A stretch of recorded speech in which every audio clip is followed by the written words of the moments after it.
There's a lot of confusion at the moment about what's actually available and what isn't available when it comes to public transport for tomorrow. In case you missed my conversation with Vhatuka earlier, I can confirm, according to Linda Kukulekulu, their spokesperson, that Vhatuka is operating tomorrow as per normal. So let's get the thoughts then of Vhatuka Mbelengwa, the position of e-hailing drivers on the planned shutdown. Is the founder and spokesperson of the Private Public Transport Association. So e-hailing is where we're going to next. And hello to you, and I appreciate the time. So you're operating as normal tomorrow, are you, or are you not? Good afternoon. Am I clear? Am I audible? Can you hear me? Absolutely. I've got you 100%. I can hear you and I can see you. So go ahead for us, Vhatuka. How are you looking for tomorrow? Right, fantastic. Look, how we're looking as the e-hailing sector is that, look, our position is that we're a bit fragmented, but people will be generally operating. We feel as the e-hailing community that political parties haven't come to the forefront. We haven't had any assistance in our plight. We haven't had a clear position and a clear stance. And it can't be a relationship of convenience where we halt services to assist this shutdown, whereby when we've had our own demonstrations, we haven't had the political parties within the country show up and offer us any support, although we are economically disempowered at this moment. We are, though, saying to people, please be cautious, consider your safety, do not compromise yourselves. We need you on the 22nd, we need you on the 23rd. So, don't chase every trip if it's going to compromise your safety. Let's put safety above all else. Help me understand, when you say economically disempowered from within your framework of e-hailing, explain to me why that's the case. Why is that the view?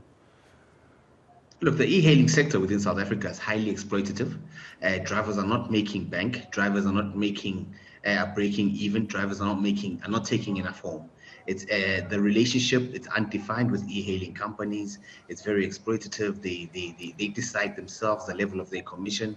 There isn't enough rate adjustments in line with the fuel adjustments, and therefore it's just becoming a very unsustainable economy. And we're talking about an industry that yields billions and runs billions through this industry. We have reached out to every political party, and nobody's come to our plight. We'd gladly participate in such a shutdown in the event that it is a social gathering and it's not politically led. We don't want to join a political agenda, but we do appreciate that as a society, we do need to take a stand and then offer our voices and be clear on our position. But however, when it comes to the pending shutdown, we don't have a position. We are going to operate. We are just simply saying to e-hailing operators, please ensure that you consider your safety above all else. Why do you think no political party has come to the aid of the e-hailing service? As I would have, to my mind, and clearly I've been living under a rock, but I would have thought it's one of the more profitable industries to be in. But you're telling me it's not, and you're not getting any political support. Tell me about that fight. Why is no one supporting you? You see, e-hailing is unstructured and unregulated. So there is a vast amount of profit. It's just it doesn't get to the drivers, it doesn't get to the operators. It's retained by the app companies. E-hailing is oversaturated and has vast amounts of overinvestment, where you're finding vehicles not breaking even, people not even being able to pay their monthly installment. Now, we've been saying to political parties, we've been saying to the ruling party, can we regulate the sector? Can we have things like influx control? Can we deploy a price-setting mechanism that will ensure that the flow of funds gets to the people who actually administer the work, and the chunk of the funds are not sitting with e-hailing app-based companies? Yeah. We have not had any response in this regard.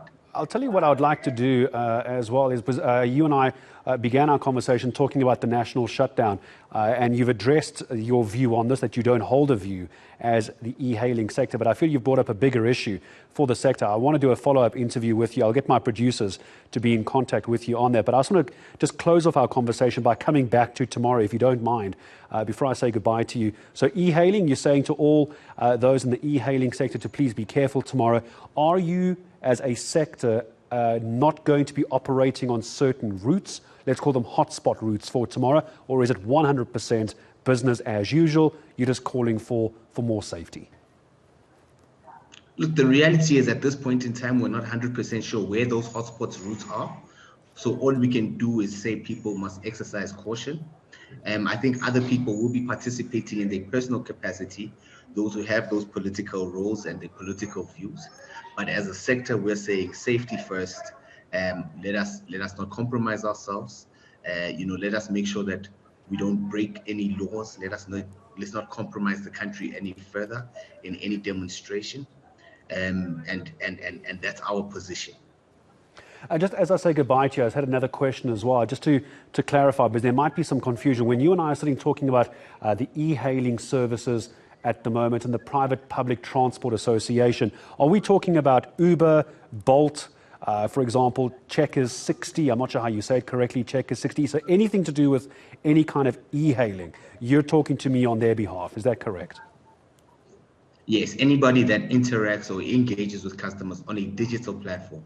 So yes, it is your Ubers, it is your Bolts, it is your food delivery services, it is your goods, your take-a-lot services, anything across those platforms in which you engage digitally. We're saying safety above all else. Certain deliveries we are aware are being halted so that you don't find looting or goods that are meant to be delivered being stolen in transit. But generally, we're not even sure what the response will be from the public. Maybe restaurants will be closed and those services may not really be needed. So I must say that society should expect a slower response from e-hailing services tomorrow, because our mandate, our instruction is to say assess each request on its merit, try understand the trip details as much as you can before you commit to traveling within that area. All right. Well, I appreciate the advice and the heads up for consumers, especially when you talk about the e-hailing services and how much we rely on them. And I appreciate you coming on to speak to us. Vhatuka Mbelengwa, founder and spokesperson of the Private Public Transport Association, and on the position of e-hailing services for tomorrow. And I am going to pick up with Vhatuka and our producers on the issues within the e-hailing sector. But that conversation, I think, for another day. It seems like there's a much bigger problem there that we need to try and address. But I thank him for his time this afternoon.